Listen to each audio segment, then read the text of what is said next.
여러분, 거의 마법 같은 이야기 한번 들어보실래요? 누군가를 향한 당신의 믿음이 정말로 그 사람의 능력을 바꿔버릴 수 있다면 어떨 것 같으세요? 좋습니다. 그럼 우리 같이 이 미스터리를 한번 파헤쳐볼까요? 오늘 우리는 과학 탐정이 되는 겁니다. 과연 이 놀라운 주장이 아주 날카로운 검증을 견뎌낼 수 있을지 저와 함께 따라가 보시죠. 모든 이야기는 한 실험에서 시작됩니다. 수십 년간 논쟁을 불러일으킨 아주 놀라운 결과였죠. 바로 이 믿기 힘든 질문이 오늘 우리가 파헤칠 미스터리의 가장 핵심적인 부분입니다. 실험 설계는 진짜 간단했어요. 연구자들이 그냥 무작위로 학생 몇 명을 딱 뽑아요. 그리고 교사한테 가서 이렇게 말하는 거죠.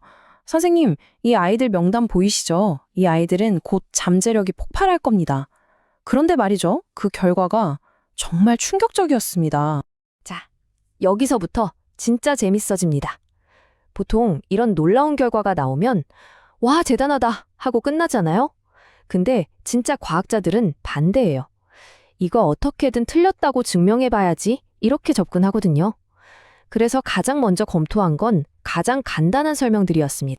자, 우리 탐정 이야기의 첫 번째 용의선상에 오른 두 가지 가능성입니다. 에이, 그냥 우연이겠지. 아니면 시험지 자체에 뭔가 결함이 있었던 건 아닐까요? 근데 이 가설들은 금방 아웃됩니다. 왜냐하면 생각해보세요. 시험지가 엉망이면, 그러니까 신뢰도가 낮으면 오히려 데이터에 노이즈만 잔뜩 끼게 돼요. 그러면 진짜 효과가 있어도 그걸 찾아내기가 더 힘들어지죠. 없던 효과를 만들어낼 수는 없다는 겁니다. 자, 뻔한 용의자들이 사라졌습니다. 그럼 이제 우리는 좀 더 어두운 가능성을 생각해 봐야 합니다. 바로 의도적인 영향력, 즉 부정행위의 가능성이죠. 가장 냉소적이지만 동시에 가장 그럴듯해서 반드시 철저하게 조사해야 할 반론이 바로 이겁니다. 그래서 연구자들이 이 부정행위 가설을 아주 집요하게 파고듭니다. 4가지 단서를 가지고요. 이걸 우리 탐정 수첩에 하나씩 적어보죠. 만약 선생님들이 점수를 조작했다면 어디서 티가 제일 많이 날까요? 당연히 주관적인 학교 성적이죠. 이건 선생님 마음대로 점수를 좀 더 줄 수도 있으니까요. 그런데 결과는요? 완전 반대였어요. 효과는 오히려 더 객관적인 선생님이 손대기 힘든 IQ 테스트에서 훨씬 더 크게 나타났습니다. 이상하죠? 자, 여기서 미스테리가 한꺼풀 더 깊어집니다. IQ 테스트를 더 자세히 들여다봤더니요. 선생님이 옆에서 질문을 읽어주고 뭔가 도와줄 여지가 있는 언어 영역보다 학생들이 그냥 시간 제한 걸어놓고 혼자 푸는 추론 영역에서 효과가 더 컸다는 거예요. 이건 선생님이 직접적으로 도와줬다는 가설과는 점점 더 멀어지는 결과죠. 근데 잠깐만요. 아무리 그래도 학생들한테 영향을 주려면 선생님이 최소한 누가 그 특별한 학생인지 기억은 해야 하는 거 아닐까요? 그쵸? 자, 화면에 보이는 이 숫자 0, 이게 뭘 의미하는지 아세요? 학년 말에 2학년 선생님들한테 물어봤어요. 그 대기만 성형 학생 이름 기억나세요? 하고요. 단 한 명도 이름을 대지 못했습니다. 0명이었어요. 그런데도 2학년이 바로 이 기대의 효과가 가장 크게 나타난 학년 중 하나였다는 사실. 이게 진짜 결정적입니다. 선생님들이 의식적으로는 누가 누군지도 모르는데 효과는 엄청났다는 거잖아요. 이쯤 되면 부정행위 가설은 거의 설 자리를 잃게 되죠. 좋습니다. 직접적인 조작은 아니었던 것 같네요. 그럼 이제 다른 쪽을 의심해 봐야죠. 애초에 실험 자체가 불공평했던 건 아닐까요? 자, 마지막으로 남은 2가지 큰 의심을 한번 풀어봅시다. 첫째, 혹시 특별하다고 뽑힌 애들이 원래부터 좀 더 똑똑했던 거 아니냐? 둘째, 선생님들이 그 애들한테만 집중하느라 다른 애들은 신경을 못 쓴 거 아니냐? 일종의 제로섬 게임처럼요.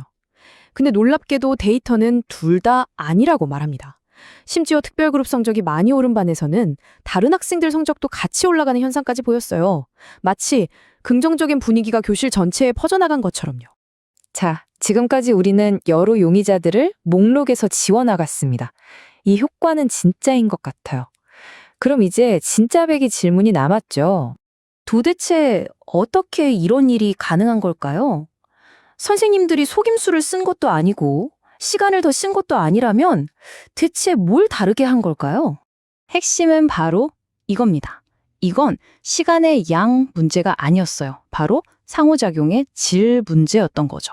선생님들은 그 학생들에게 물리적으로 시간을 더 쓴 게 아니었습니다. 대신 그 아이들과 함께하는 그 시간의 결이 달라진 겁니다. 그럼 그 질의 변화가 구체적으로 뭘까요? 후속 연구들을 보면 몇 가지 단서가 나와요. 예를 들어 선생님들이 무의식적으로 더 따뜻한 분위기를 만들어준 거죠. 더 많이 웃어주고 고개를 끄덕여주고 말투도 더 다정해지고요. 또 더 많은 걸, 더 어려운 걸 가르쳐줬고 발표할 기회도 더 많이 줬습니다. 그리고 피드백이 달라졌죠. 칭찬은 더 구체적으로, 틀렸을 때 고쳐주는 건 더 건설적으로. 이런 미묘한 차이들이 쌓인 겁니다. 자, 이렇게 긴 수사 끝에 우리는 어떤 결론에 다다르게 될까요? 바로 우리 눈에는 보이지 않지만 한 사람의 잠재력을 만들어가는 강력한 힘에 대한 이야기입니다. 물론 이 효과는 분명히 존재하지만 정확히 어떤 미세한 행동들이 그런 기대를 전달하는지에 대해서는 보시는 것처럼 여전히 연구가 진행 중인 최전선에 있는 주제입니다. 아직도 풀어야 할 비밀이 남아있다는 거죠.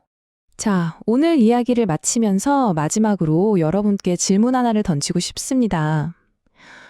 여러분의 삶에는 여러분의 그 믿음 하나로 활짝 피어날 수 있는 사람, 혹시 누가 있나요?